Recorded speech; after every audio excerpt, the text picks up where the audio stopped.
weather. Here is Chief Meteorologist Chase Jones.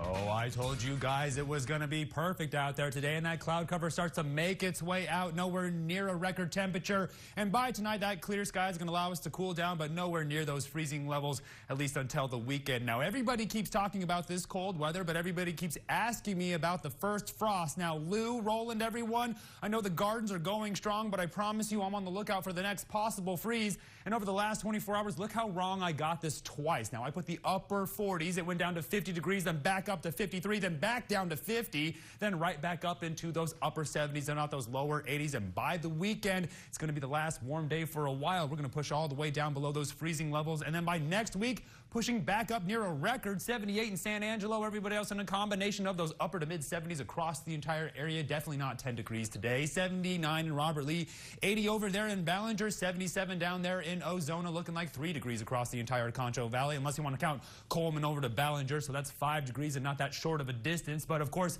dew points are drying out. Now you heard Alexis talking about some of that wildfire danger. Look how dry it is out there. Dew points are in those 30s while humidity indices are in those upper teens all the way up into those 20s. Yesterday, we saw those humidity values nearly doubling themselves, but the dry weather's already on its way in because a lot of that humidity is headed up towards the northeast as it continues to fuel a monster winter storm. By next week, we see that warming push all the way back in for the foreseeable future, because take a good look at that heat dome trying to work its way in from the south, and hopefully the screwfly does not capitalize on that warm weather. Now, of course, we're talking about the dry weather, keeping our eye on the atmospheric moisture around those coastal regions. They're going to see quite the round of severe weather, if not already parts of Kentucky, if not Iowa and Ohio. They're slated to see some severe weather by today. Now, of course, temperatures are showing us where the Arctic air is trying to work its way in by the weekend, but right behind it, I have my eye on the warming trend as we're going to push right back up into those 80s, so we're just on the roller coaster. Severe weather outlook is parts of the Rocky Mountains and, again, parts of Tennessee, but down at the surface, it is the same story. Look at the size of these red flag alerts, pushing all the way from the Panhandle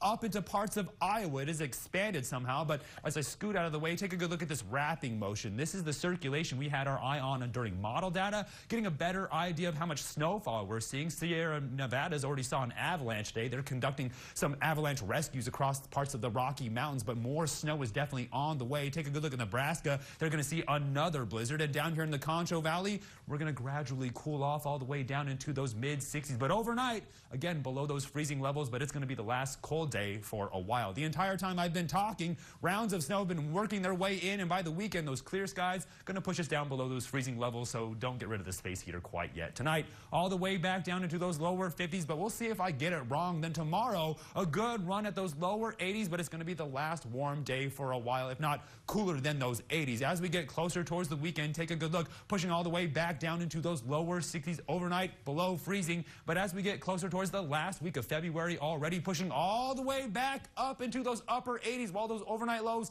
follow the same trend into those lower 50s. Stay tuned. Not more than break. You're watching KSAN News at 5.